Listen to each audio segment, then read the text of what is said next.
Welcome, everyone. We're going to go ahead and get started. My name is Jenny McGee, and I am the instructional designer in our e-learning division here at Camden County College. And today we are going to be talking about how we can support at-risk students in online courses. Now, you'll probably note that you are all muted. It just kind of helps to control background noise, but there will be several points during the presentation where I will be asking for your thoughts and your feedback. You guys are all the ones out there in the trenches doing the work of teaching students, so I would love to hear from you, and I'm sure that your colleagues will also. You can also, when I ask for feedback, you can type your responses in the chat if you would rather do that. But if you do want me to unmute you when it's time, I'll just ask you to raise your hand. So you look down at your toolbar at the bottom of your screen, you should see the option to raise your hand. And that's how I'll know to unmute you when I'm asking for feedback. I do ask that we stick to the chat and not use the Q&A, just because it's a little hard to try to monitor both. So if you can keep your questions, if you have any, and also your comments and feedback in the chat area rather than the Q&A, that would be great. And we are going to go ahead and get started. So our agenda today, first we're going to define what we mean in this context of underrepresented and at risk, and look at who we're talking about more specifically. And then we're going to look at the risk factors. Why are these underrepresented or at-risk students at risk of failing or of not completing their degree? We're going to look at how you can identify the students in your online courses that may be at risk. We're going to talk about quality course design. Obviously, this is not a course design webinar, but just looking at why it has such a big impact on making sure that students are able to succeed in online courses. We'll look at ways to support students, and then also we'll take a look toward the end at tools in Canvas that you can use in your efforts to identify and support at-risk students. So first, I want to talk about what I mean, or what we mean in this context by underrepresented. So in this case, we're talking about the representation of certain groups of people, and we're talking about the United States because that's where we are, and how that differs from their representation in the general United States population. So this is just sort of an example of what I mean here. So over on the left-hand side, you will see this pie chart is showing non-institutionalized resident population of the US by race, ethnicity, and sex between the ages of 18 and 64. And so again, this is just looking at those subgroups: ethnicity, race, and sex. And so you can see white women and white men are about 31% of the population each. And then we have Asian men and Asian women here at 3% each, Black men and Black women at 6 and 7%, Hispanic men and women at 9 and 8%, and then other down here. So in this specific example, if we look at these groups, over here you can see scientists and engineers who are working in science and engineering occupations. And it looks a lot different than the general population. So white men are close to half, make up close to half of scientists and engineers that are working in those fields. White women are at 18%. You can see that actually Asian men and women are actually what they would consider overrepresented. Not that that means anything bad, but just that their percent in this category is actually higher than their percent in the general population, and same with white men. And then you can see how the rest of it breaks down as well. So Black men and women at 3 and 2% respectively, and Hispanic men and women at 4 and 2% respectively. So what we're going to look at today is who are the underrepresented groups, and we're going to go beyond just race and ethnicity and sex, and how can we support these underrepresented groups so that they are able to get their education and to be able to make up a bigger portion of their field that they would like to work in. And we will look in general, but also looking at STEM majors come up a lot in this conversation, because it does seem like the science, technology, engineering, and math fields are particularly lower representation of these minority groups.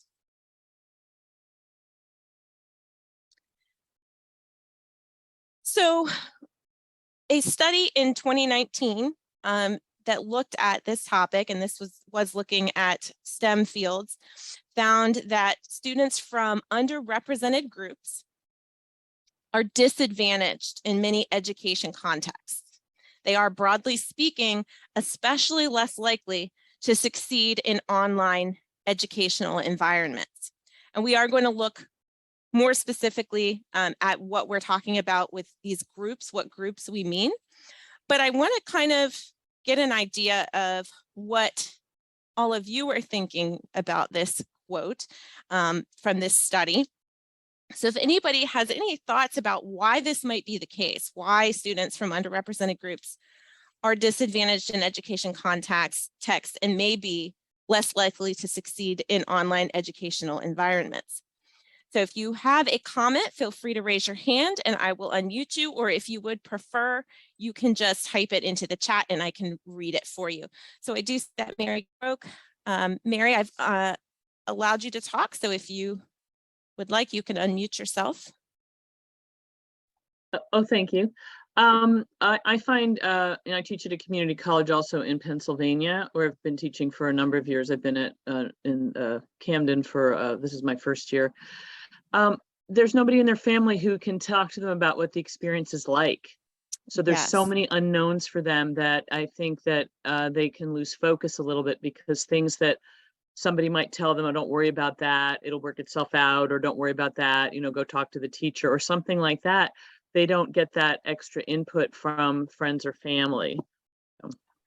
That's an excellent point. Thank you. We're going to talk a little bit about that as well. So very good point. All right. I have Leslie. You can unmute. Thank you, Ginny. I think also so many of our students in underrepresented groups have also been disadvantaged in their K-12 education because our school districts and our communities are so segregated, and we tend to have concentrations of underrepresented groups in poorer areas where the school districts don't tend to be quite, aren't always as good, or in fact are much worse. Graduation rates are lower. There are more challenges within those districts. And so again, the students haven't necessarily gotten the school support either to know what they really need to do to be a student. And so when they're in an online environment where they have to be much more independent learners, they haven't necessarily gotten that background to help them do that. Great. Thanks, Leslie. That's an excellent point. So they may be coming from all of their educational experience where they're starting with a disadvantage when they come to college. That's an excellent point. Is there anyone else that would like to share? All right, Diane, you should be able to unmute. Hi, I work with ESL students, and just what Leslie said, yes, I do believe that coming from other countries, they were not given the opportunity to really use technology. So I've had different students, you know, especially in the last couple of years, but I've been doing online for over 10 with in regard to tutoring and tutoring abroad, tutoring from the United States to abroad. And, you know, the technology has changed so much, and it's difficult sometimes to know exactly what to do to have the most up-to-date technology. And of course, then that independent learning does appear to be lacking in some students, ESL students. Okay, and that is a great point. Thank you for that perspective about the ESL students and their struggles as well. So we're going to move on in just a minute, but if anybody else has anything that they would like to add, you can go ahead and do that. And this won't be your last opportunity to weigh in here, because I do want to hear from you as we go throughout this topic. Suzanne, you should be able to unmute. Hi, yes. Also noting, as we all know, communication, words are really an insignificant piece of communication. I used to teach a course on that, and I think they said the actual words were 90%. A lot of these students struggle with English as a second language, kind of mentioned a little bit before. And I think the language I'm noticing, the inability to work with a text, the inability to have everything else that we can do with them when we're in front of them in terms of gestures and facial. I just think all of it is very overwhelming for my students, who I can tell from the writing they're submitting are struggling with English as a second language. Okay, yeah, thank you very much. And like you're saying, that may be something that is even more difficult when they are online than if they are face-to-face.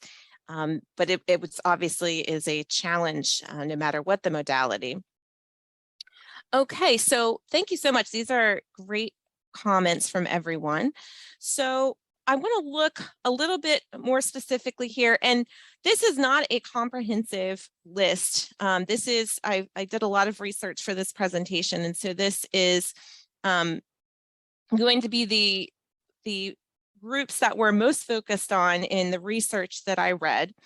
And so we're talking, of course, about at risk. When we say at risk, we're talking about at risk of failing a course or of not completing their degree.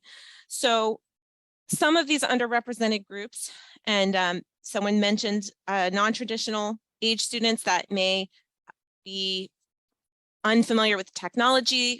Non-traditional age students also tend to have more responsibilities going on at home outside of their college. We have involuntary ethnic minorities. And so we don't want to just say minorities in here in general, because there is a difference. And there's a one of the articles that I was reading, there an anthropologist named Dr. Agbu, who differentiates between what they call voluntary and involuntary minorities. So a voluntary minority, or their ancestors willingly migrated to the United States in pursuit of a better life, whereas involuntary minorities were displaced or forced to immigrate. And so they kind of separates out involuntary ethnic minorities are underrepresented in a lot of these fields. Women in STEM programs specifically, as you saw from the graphic, are in general are underrepresented. And as was already mentioned, first generation college students who may not have the ability to speak with their parents or someone else that is in their family that can give them some insight or some advice about college. If they don't have someone else in their family, they're the first ones that have attended college.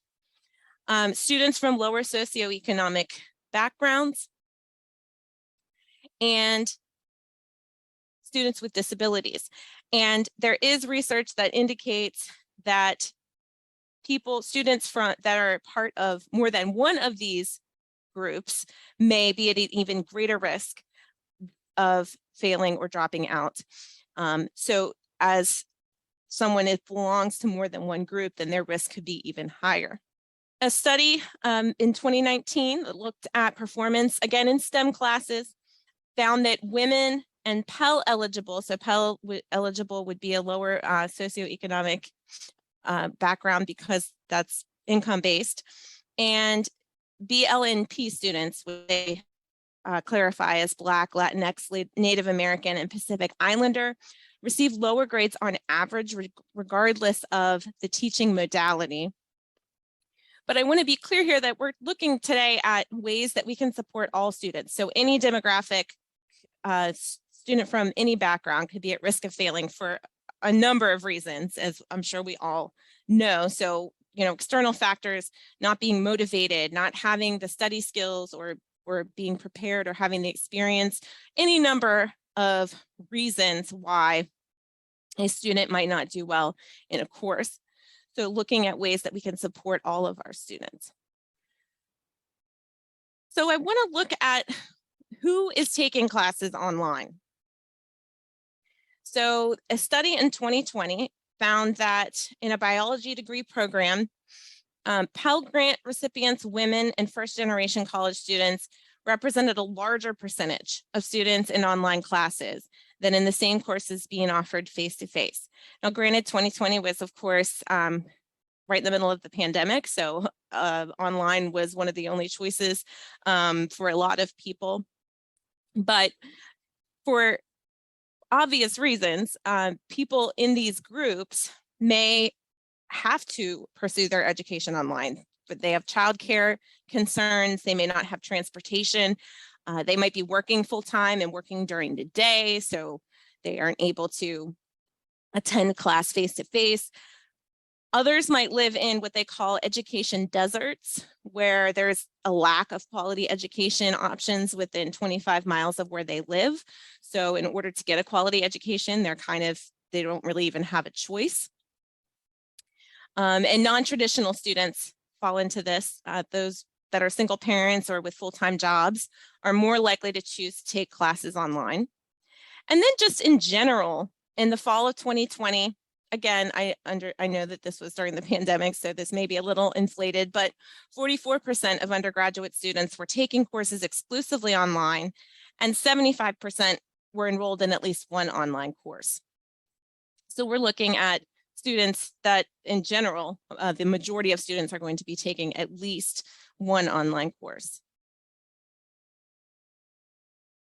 So we're going to look at some reasons why they are at risk, and some of you have brought up some of these already, and I'm going to give you an opportunity to add to this list in just a minute. But prior knowledge, so students that come from lower socioeconomic backgrounds may not have had access to the same opportunities and experiences as students from higher income backgrounds. So they could be starting a course at a deficit when compared to their peers that have had the opportunities maybe to travel or to go to cultural centers. They may also have come from a high school with less available technology, so they have less experience taking courses online or using the online modality. They may have limited access to the internet or lower quality tech devices. Imposter syndrome is a big one for these students, because especially if they're in a major where they're not really seeing anybody that looks like them in their classmates or professors, it can result with them feeling like they are imposters, like they don't belong there in college or in their chosen field. And this can have a big psychological effect on a student's ability to persist in achieving their career goals if they feel like they shouldn't be there, they don't belong. Life demands, of course, if a student has a child or has to work full time, they may have many more demands on their time and energy and resources than their classmates. And then self-efficacy, the confidence that they are able to learn and succeed in a course. So research has shown that the confidence that a student has in their ability to learn in an online environment is a strong predictor of performance and persistence. So just taking somebody with the same skill set, but someone that has the confidence and believes that they can do it, is going to be more successful than someone with the same skills but has that low self-esteem or maybe imposter syndrome and doesn't believe that they can succeed. And then self-advocacy. So students who are underrepresented may be less likely to speak up for themselves or request support or to question material or policies, whatever. And so that is going to be, they may just kind of duck their heads and keep quiet and not advocate for themselves and express what they need or ask the questions that they need to ask. So I want to stop here for a minute, and I know we've already listed a couple of these when we were talking about our original definition of at risk, but does anybody else have anything to add to this list beyond what we have put here? So again, if you would like to use the chat, feel free, or if you want to raise your hand, I'd be happy to unmute you. All right, Diane, you should be able to unmute. Hi there. Yes, together with the idea of, the technology and not being in person is the ethnic, I would say, a kind of cultural face-to-face. People are much more used to being with people than having some kind of screen or a device. And so I believe there's a limit there too. And I saw it when we quickly had to change to Canvas when 2020 came and the pandemic, where the students were not as accountable or did not feel that sense of being accountable because the teacher wasn't right there to tell them, okay, this is due. I mean, I told them what was due. We had things written, but I had to really encourage them, to take a picture of their book or whatever, send it in, and I would be quick to, grade it, scan it, send it, and, to try to give as much of the personal attention that I think that many of the, ESL students, they're foreign students, they have a different culture where they need more of that personal attention. You see what I'm saying? Yeah, absolutely. So, right, when you are seeing your professor every week, they're giving you those reminders that you might need. So maybe if you aren't quite there with your study skills, or you are coming from another place, you're getting a little bit more of that support by default, whereas online it ends up sort of having to be a little bit more intentional on the part of the instructor. So absolutely. Yes, thank you so much. Has anybody else? Leslie? Thank you. Going along with that, I think that if for all students, but certainly for more of my at-risk students, I find that the relationship building is so important. I mean, and I realize part of that is support, but that for many of the students, part of what they respond to is having a more personal relationship with me in terms of coming to class and doing work and getting help and feeling and trusting me to help them, trusting that they can ask me questions when they don't understand something. And because of my own lack of fluency in doing online work, I'm not yet as good at knowing how to build relationships with students online. It's a harder thing to do. It's a different thing to do. And so they're kind of at risk because I don't know how to build those relationships, and they certainly don't either, but then they may not be as likely to engage in the course because I'm a name on the screen to them just as they are to me. Yes, I'm so glad you brought that up, Leslie, because we are going to talk about ways that maybe to build those online relationships, because you're right, it looks different. It's a different animal online than it is in person, and it maybe does have to be a little bit more intentional rather than just sort of happening as it kind of can organically in a face-to-face environment. But yeah, absolutely, that is a huge part of students being able to be successful, is feeling like there is actually an instructor on the other side of that screen that actually does care whether they succeed or not. I'm going to go ahead and unmute Mary. Thank you. I just want to say I really agree, because I've been teaching online for, oh God, since 2006. And it changes all the time based on what happens K through 12 below us, of course, and where people are coming from. But the relationship building, and it's so funny because I reach out much more to the advisor now, earlier than I used to help get someone else involved who is also going to try to contact the students.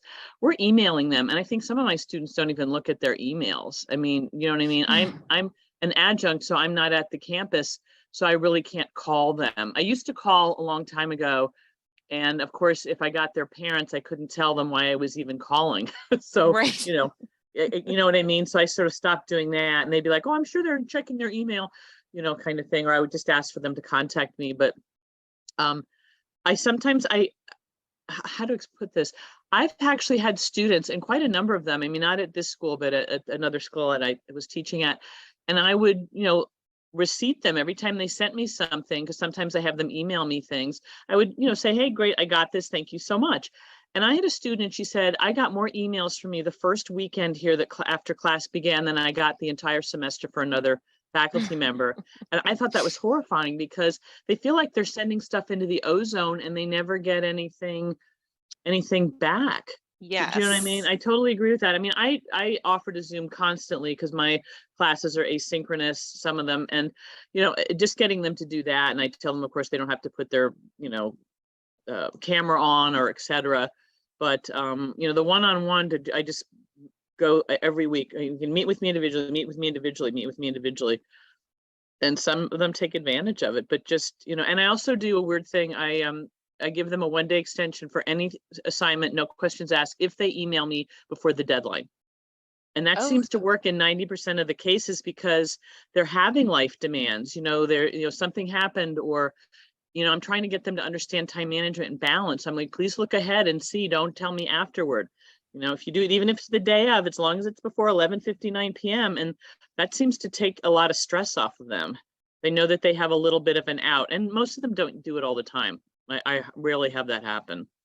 So I'm experimenting with it still, but it seems to be working a little bit. So Absolutely. Thank you. I love that. Kind of also letting them know that you are a real person who is there, that they can reach out to if necessary. So I think that is a great idea, and it really kind of helps students to feel like they can let you know what's going on. Amar, I'm unmuting you.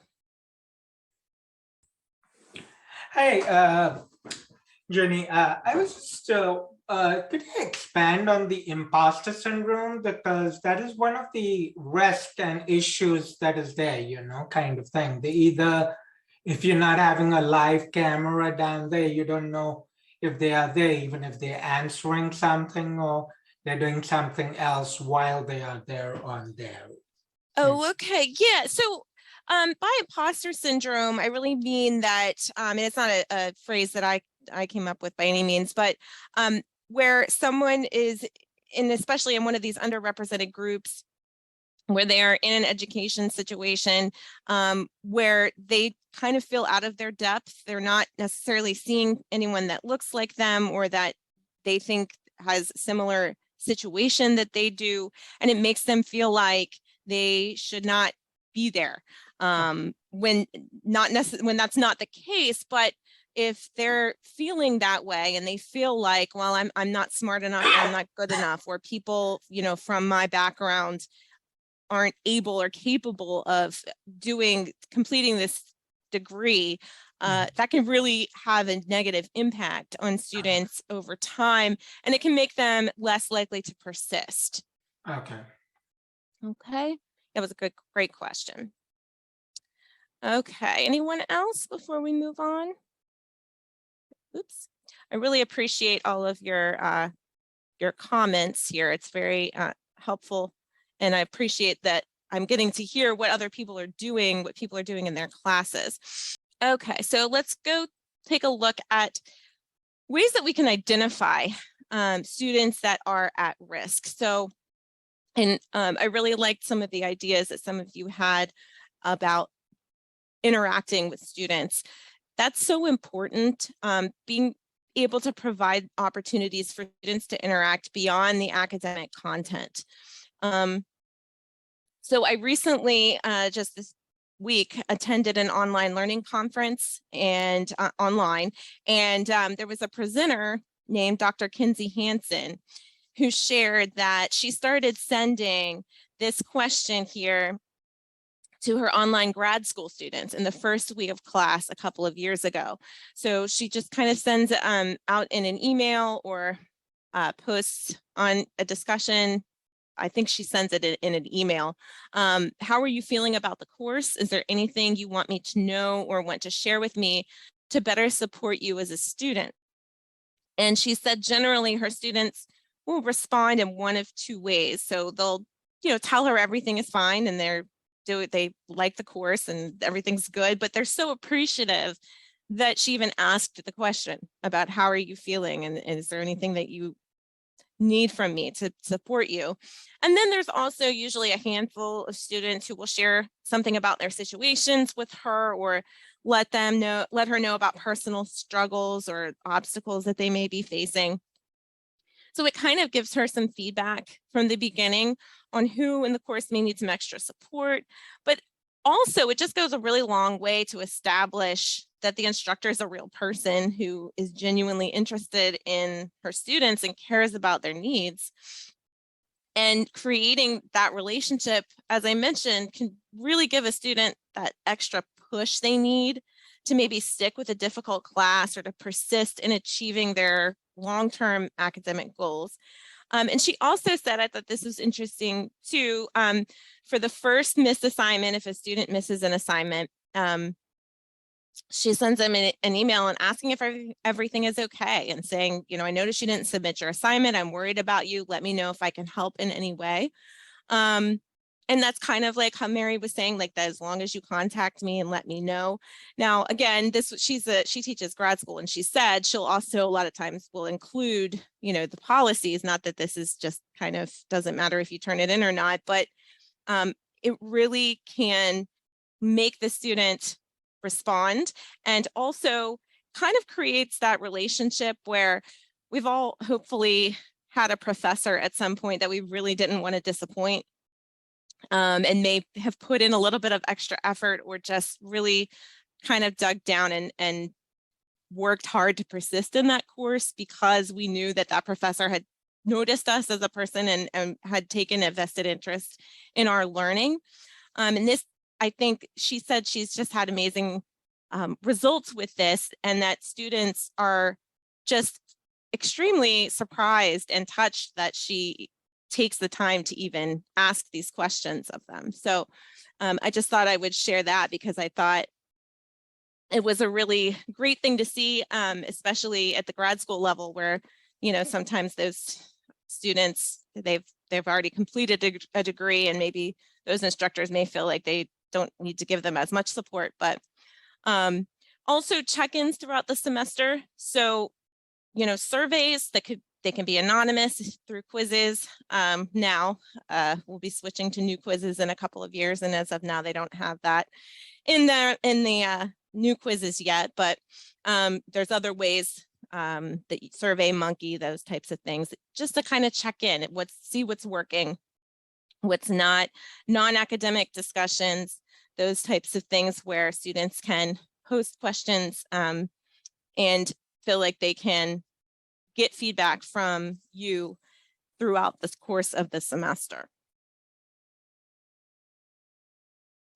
And then a little bit more of the technical side. So you can also, of course, identify at-risk students through analytics in Canvas. And I'll show you how to get to this at the end of the webinar. But you can look at who is not logged in during the first few days of class. So if you kind of take a peek, maybe 3 or 4 days in and see who's logged in and who hasn't, or who has maybe just kind of spent 2 minutes looking at the homepage and then hasn't been back, kind of to provide that early intervention.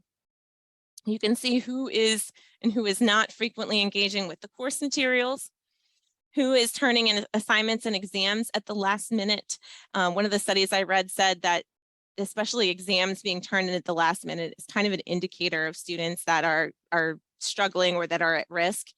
If they're struggling with specific types of assignments, and participating in discussions is another important predictor of student success. The students that are participating tend to do better, maybe are more invested or feel like they are more a part of an actual learning community than those that do not. So those are other ways through analytics that you can find out what the student behaviors are in the online learning environment. And then, of course, I do want to talk about the quality of the online course and how that can predict student success. So a 2019 study, and there's been multiple studies that have proved the same principle, that course design is the biggest factor in student success in online courses. So more than anything else, the quality of the online course is going to have the biggest effect on student outcomes. And this impact can be increased with underrepresented students because they may be less, as we talked before, less likely to advocate for themselves. So if they're faced with a course that's not, that's hard to navigate, they're spending their mental energy on navigating a confusing format rather than being able to focus on learning the content.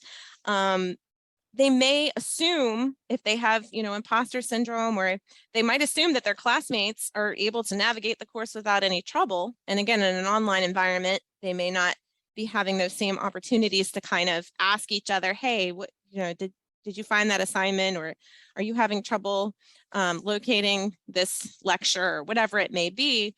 And they can tend to incorrectly internalize the blame if they're having difficulty using the learning management system or finding assignments and resources in the course shell. So just making sure that your content and your learning activities and assignments and assessments are all aligned with your student learning objectives. And there's all kinds of, if you feel like you might need some support with this, that is what we are here for in the e-learning division. We are always happy to help out with course design. We're always happy to look over a course and make suggestions. We have instructors that ask us to do that. We're very happy to do that. And there's also a lot of resources in the Canvas Faculty Hub that have information and tutorials on how to do this. Clear directions and explicitly defined expectations are very crucial, especially as some others mentioned with, English language learners, or students that are maybe coming from a background where they don't have as much experience with learning online. Being able to see examples of what their work should look like and very clear directions on what they're supposed to do. Varied content delivery. So, for example, videos that will show difficult concepts in addition to what's in the text, or there's a lot of different resources online that will provide opportunities for students to do learning activities. And we'll talk a little bit about a couple of examples of those a little bit later. Assessments that are both formative and summative. And so not just, your two quizzes at the end, or two tests, your midterm and your final, but abilities for students to, or opportunities for students to check their understanding throughout the semester, and also for you to be able to look and figure out who is struggling as well. So being able to have little quizzes or ed puzzle videos so that they can answer questions and get feedback. And then, of course, we want to make sure that we give the students feedback that is constructive and prompt, so that students are able to figure out what they need to do if they are not understanding the content. So I want to look at a couple of ways to support underrepresented students. And So I think this is just a great principle to start with in general. And I'm sure that all of you, are empathetic. You love your students. You're doing this for a reason. So I'm definitely not presuming that you're not already doing this, but teaching with empathy. So intentionally wanting to understand the student's perspective and see where they're coming from, even if it's very different from where the background that you were used to, is so important. Again, affirming self-advocacy. So we talked about how the underrepresented students may be less likely to self-advocate, but letting them know that you do have the right to speak up for yourself. Diversifying perspectives. So sometimes we can get stuck with using the same sources, but including texts that are written by diverse authors or exemplifying diverse scholars and experts in your field that come from different backgrounds that maybe do look like the students in your class that don't see those types of people very often. Being cognizant of the fact that there are other researchers maybe than the ones that we usually are using in class as examples, to try to find ones that look like those underrepresented students.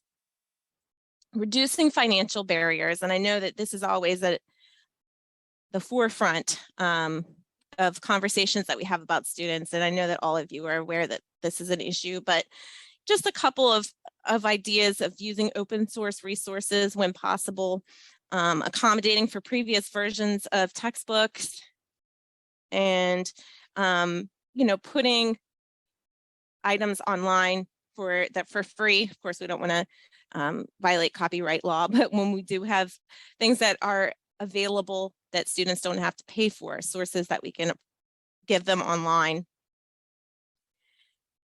And then, of course, making online courses accessible. And this is very important for students that have disabilities, but if we're talking about universal design is good for everybody. So I still see occasionally scanned images, like a PDF that's scanned in courses, videos without closed captioning, those kinds of things.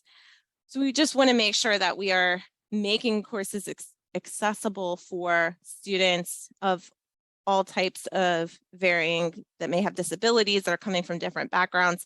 And there is a whole section on the Canvas Faculty Hub with some guidelines and how-tos on how to make your courses accessible. And then providing information about support resources. So, we have at CCC tutoring with disability services, we have a food pantry, mental health services.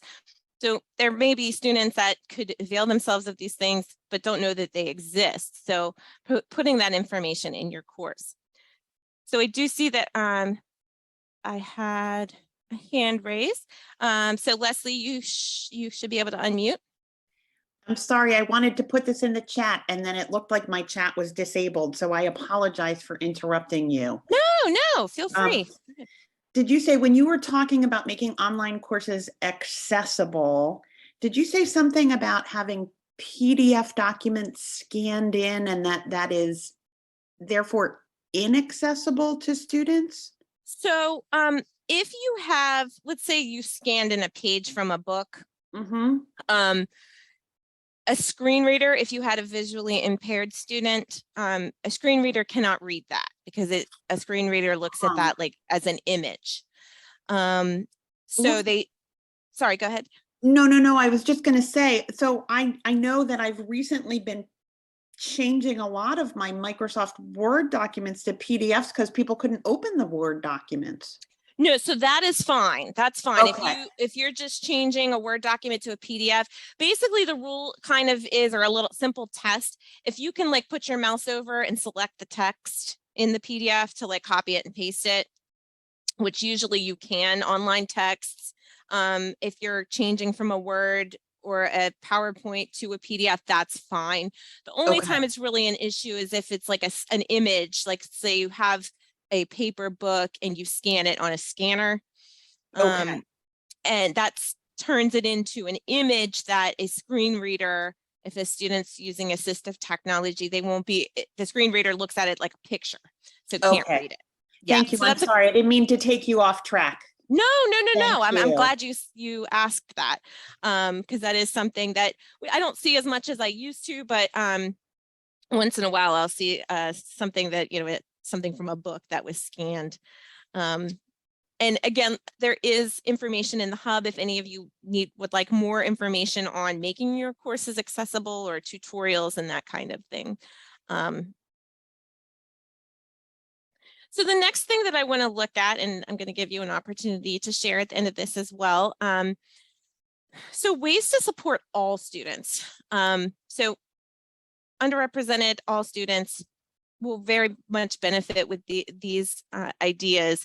So I was reading an article about specifying digital learning objectives. So, and especially maybe in introductory courses that might be students' first encounter with an online class.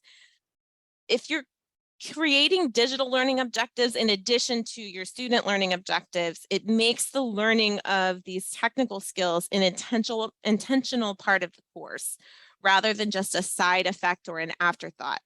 So sometimes we go into it and kind of assume that students already have this knowledge and that they will either already know how to use the technology or just sort of pick it up as they go, but making this an intentional learning objective.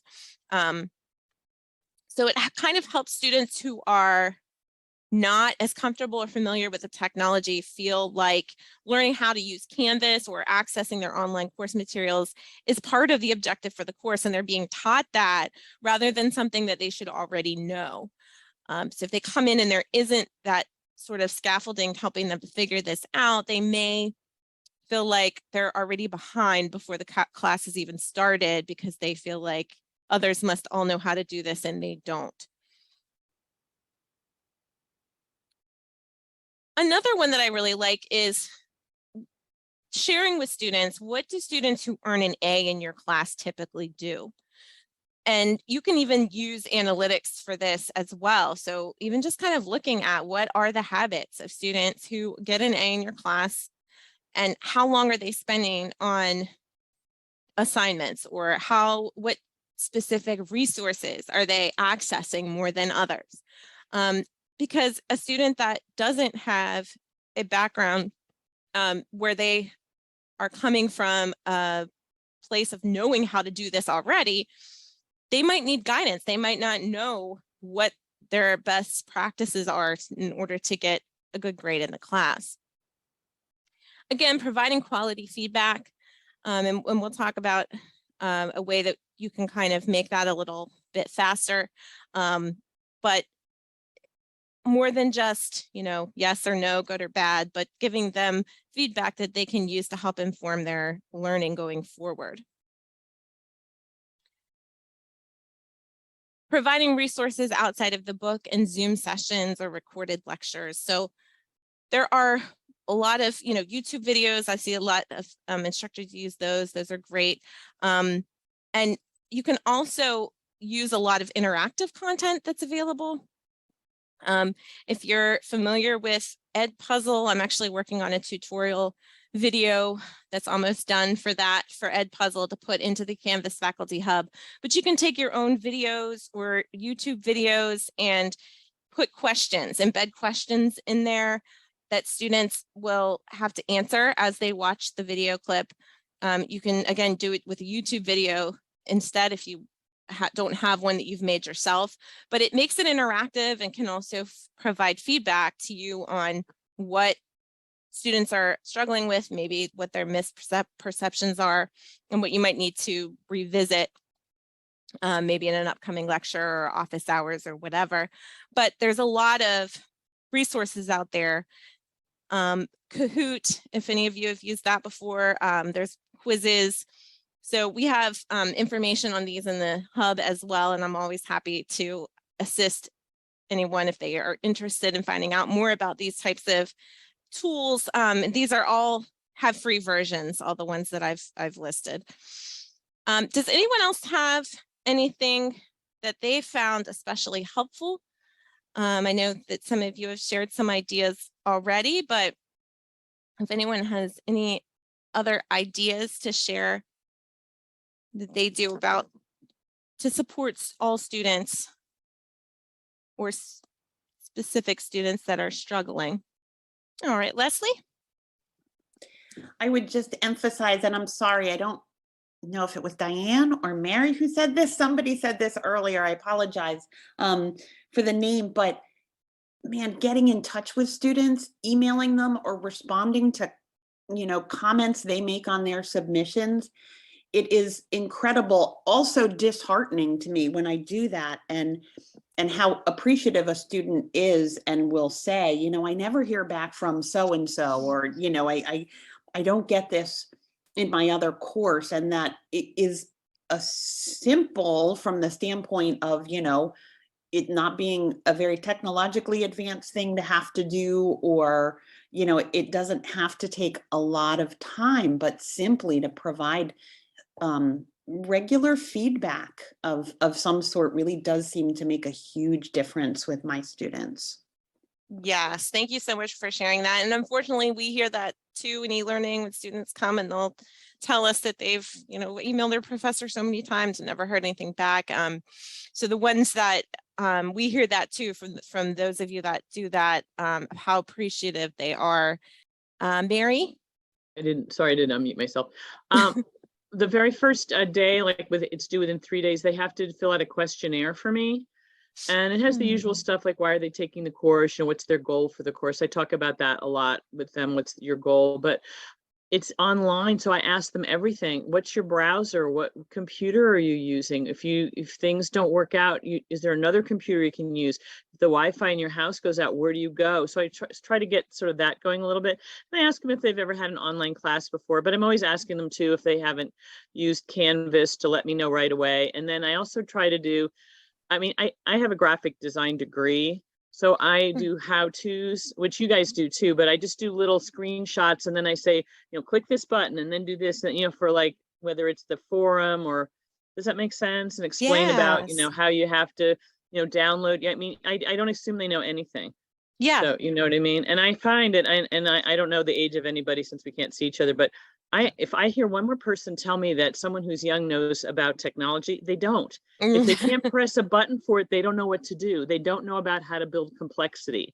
And that's in a way what we're trying to have them do. They have to press more than one button at a time to get things done. So you got to show them what the buttons are.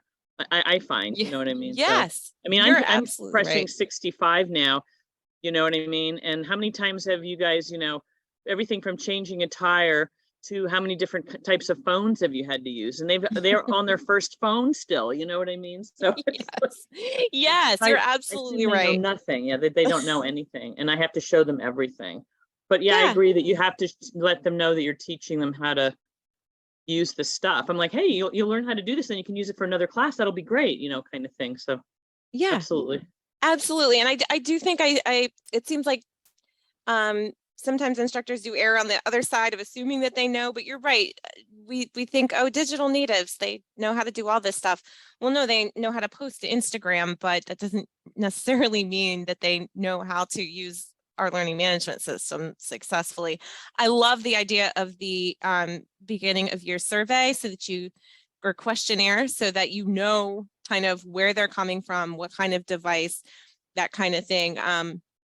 That can help a lot really with, we don't recommend that students use Safari. So that little simple thing, and we always say that in our webinars, but that one thing can throw students a curveball if they're using a Mac product and they're trying to use Safari and things don't look right, they're not loading correctly. But if you're asking them what type of device and what browser are you using, then that up front and could provide them with that information, which could kind of head off issues right away. So I really love that. Anyone else that would like to share? Suzanne? Talking about feedback, and I'm lucky because I only do teach the one class, and I know how difficult it is when you have many students. I like to be very prompt in getting back to students when they submit assignments When I give Mm. feedback in the comments section, I'll often cut and paste from their submission. So if I really like something, I'll say, I really liked when you stated, then I actually have their language in the submission. I'll also say, wasn't quite sure what you meant when you said. So it's very specific, so they really know that I'm engaged in the grading. The other thing that I do, I try to choose what I call the best in class, particularly from my written assignments, not from my objective assessments, but I will choose what I call the best in class in terms of response. I will then ask the student if I may post. It might be a portion of their response. It might be the whole response. My students do 4 formal reflections throughout the semester. And I will then post them as kind of like a student key, if you will, try to go across the board and use as many students as I can and find something positive. I'll ask the students always, I never post their names. I always get permission. But the way the students get back to me, I'm so honored you would even ask me. Yeah. And I say back to them, I'm so honored you would work so hard in my class. I So love this that. way my other students can also see it's not just my expectations, but how other students are interpreting and presenting my expectations. Yes, I think, and that's amazing. And then goes back to, providing an example of quality work for those that might not be sure. But I think that is great. Rose? Yeah, so 2 things that I do. One, just like the last professor, I do use student examples in my course with their permission. But what I do is I provide them right off the bat. I have a module under my orientation that says examples of submissions, and I have one for discussion posts, one for speeches and outlines and so on, so that they know right off the bat what my expectations are. And then as far as feedback, I like to use the audio option in the submission comments for the students, so that, I'm actually speaking to them and they're hearing me give their feedback instead of just always typing it out. And I'll go back and forth. I don't do that for everything that they submit, but I do like to once in a while include audio or video for them. I love that. And do you find that saves time over typing? It does save more time in doing the audio or the video. And it also allows me to explain something a little bit better than I would have if I was typing it out, I believe. Yeah, I love that. And I also, remember being a student in my first online class and feeling so like intimidated, like, is this what he's looking for? Or, and if you have that example of, this is an example of what I'm looking for, sometimes that's just so reassuring, and it gives you the confidence to, okay, now I can approach this assignment. So I think that's awesome. Can I just wanted to say, Yeah. Oh, sorry, this is Mary. I think it was Suzanne who was talking about doing the examples and giving the feedback like that, which I thought was great, because one of the things that's so amazing about having a face-to-face class, especially when you get all the different ages in, our older students are so work savvy in terms of being efficient. They don't realize, they feel weird when they go back to school, but they set a great example for the other students in the class who are younger. And that's really hard to get online. Students see other students acting a certain way, and that they get rewarded for that, academic achievement in class automatically, just to have to be, you have to be so cognizant of that. So thank you for those great ideas, because, to see how students can get, rewarded and model behavior on what other students are doing. Sometimes the form just saying that someone's doing a great job in the form isn't quite enough. Yeah, absolutely. I love those ideas. It's so great to hear what everyone is doing. Rose? Yes, I just wanted to add one thing. I had read a study several years ago that said that if the professor includes one video of themselves in their online class, it can increase retention by 11%. And that could simply be an introduction video in your orientation session, but it makes such an impact to the students. Wow. Yeah, just one video. That's an amazing statistic. And again, yeah, it really does help students feel like, wow, there is actually a human being on the other side of this computer. and you may not even realize the impact that it could have. Well, thank you so much. Those are amazing ideas. So I have real quickly, we're almost done here, and I apologize, we're a little over time.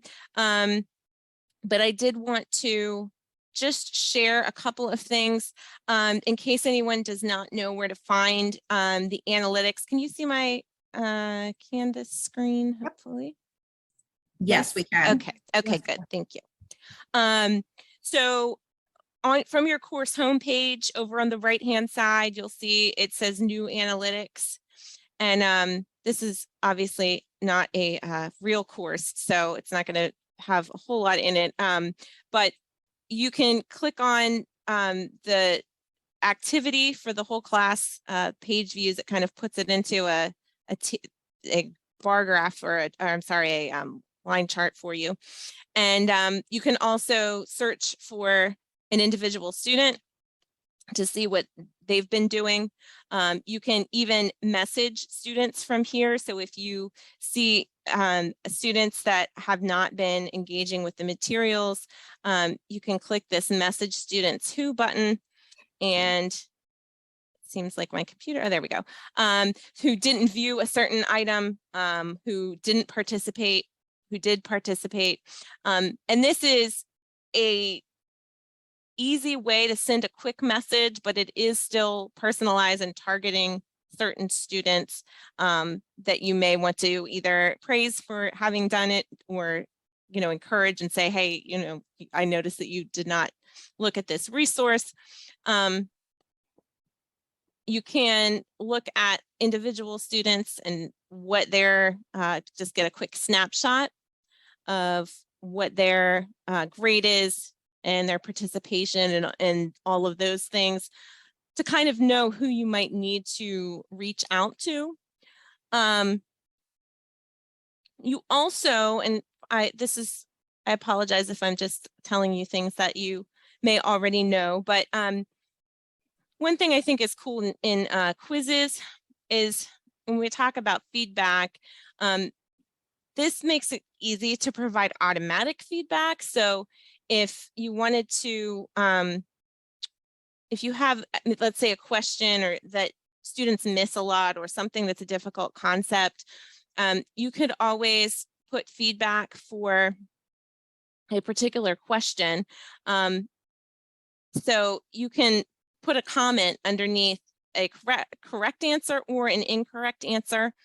And you can even add, so you even could click, if you click the edit button, you could even put a link to a YouTube video that explains the concept, or put a video that you make a quick little comment that you make yourself, video comment saying, you know, great job, this is a difficult question, or, you know, remember when in class when we said, or however you want to provide that feedback for the students. And it would just, any student that gets this answer wrong or chooses that answer choice will see that message. And then you can also in quizzes do the anonymous surveys. That's just in the details. It's just a quiz under quiz type. You can do an ungraded or a graded survey, and then keep submissions anonymous if you want to allow students to sort of be able to say what they need to say without with anonymity, or you can of course leave them with the names attached. And then one final thing, just in case there's anyone that doesn't know that you can do this. So you can, in the grades tab, you can click on this, the little, if you hover over that column at the top, you'll see 3 dots appear. And you can click on message students who, and you can choose from the drop-down menu. So you can message any students that scored less than whatever you want to put, and then it'll show you who is going to receive this message. And you can type a message of, you know, encouragement, some maybe formative, constructive feedback that says, hey, you know, reread this. just to kind of give them a little bit. It takes less time than sending individual messages to all of the students, but it is, again, it's targeted feedback, and it's a little more personalized because it's for students that fit in with that particular, into that particular category. Okay, so I think that this is, I want to put up our contact information. I'll leave this up while I ask if anybody has any questions or any additional comments that you would like to make. You can, again, just do it in the chat, or you can, I will be happy to. Suzanne, you can go ahead. Are we raising these issues with students whom we can identify as being at risk, potentially at risk? This is a wonderful opportunity for us to talk about what we've done, what we need to do. How can we, I have found my greatest frustration is those very students who need it the most are the most reticent to take advantage of my constant, please contact me. I do an evening Zooms because students who Zoom with me said that was better for them. I have told all of my other students, I will one-on-one. Please, I see you're struggling. How can we possibly get to this population and make them aware of all that we're going to try to do to help them? That is an excellent question, and I'm not 100% sure that I have a perfect answer for you. If anyone else would like to weigh in, feel free. You know, it's difficult, I think, to some students, you know, you can't force them, like you're saying, to necessarily take advantage of the resources that you're offering. I think just, you know, continuing to make the students aware that you are there, that you are a real person, that you, again, like you said, making sure that you are providing that detailed and quick feedback so that they can hopefully learn from that. I think I see Rose has her hand up. Maybe she has something she can share. So this issue of identifying at-risk students is something that is a high priority for the college, and there are multiple departments working on how we can best address this issue. I know it's something that our new president really wants to, you know, take charge of and get any kind of initiatives going. So it is something that's on the forefront of everyone's mind. And hopefully with all of these different departments coming together, we will be able to start identifying and addressing the needs for these at-risk students. Thank you.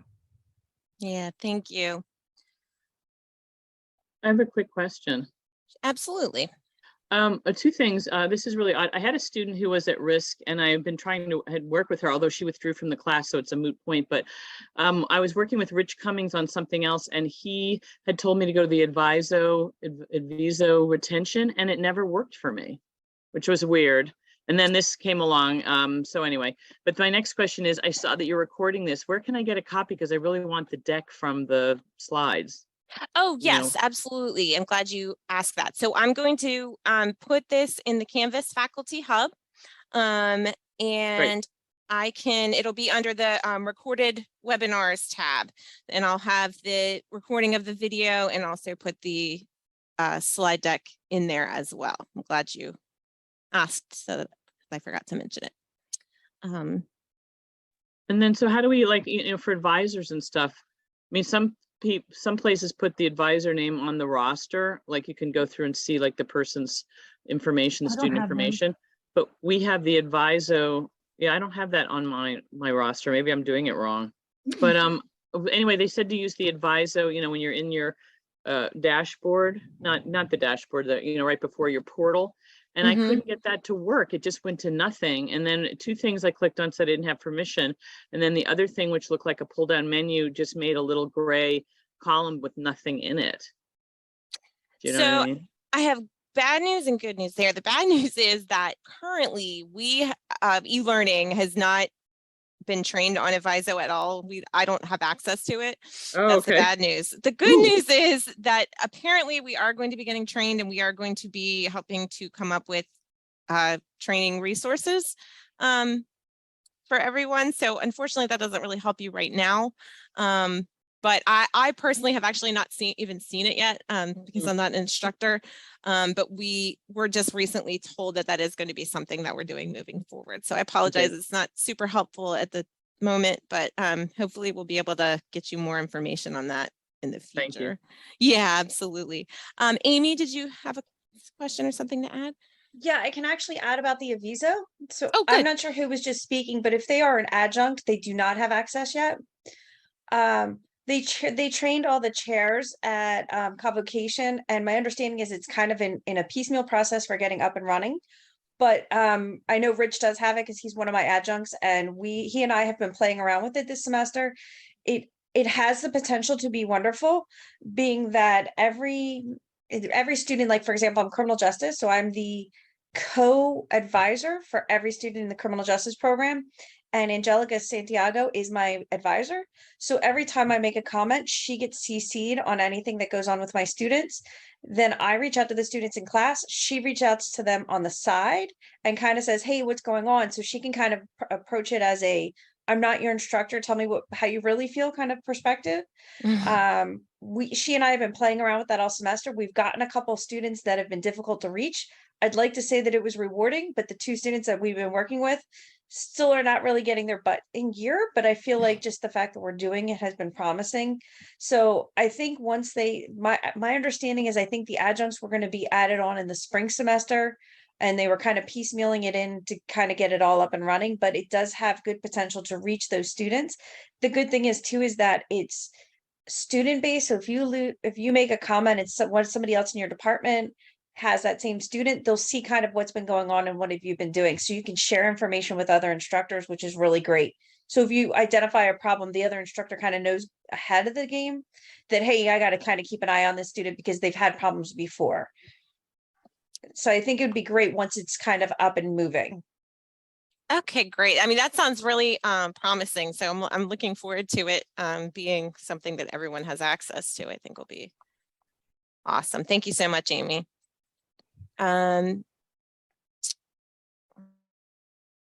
Mary, did you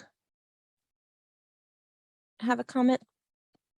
No, that answered my question, but Okay.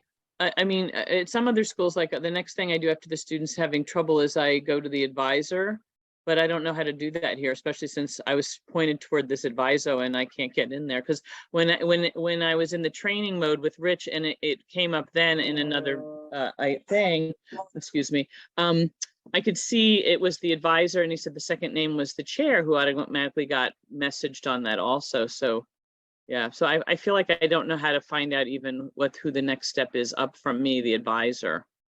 So Okay.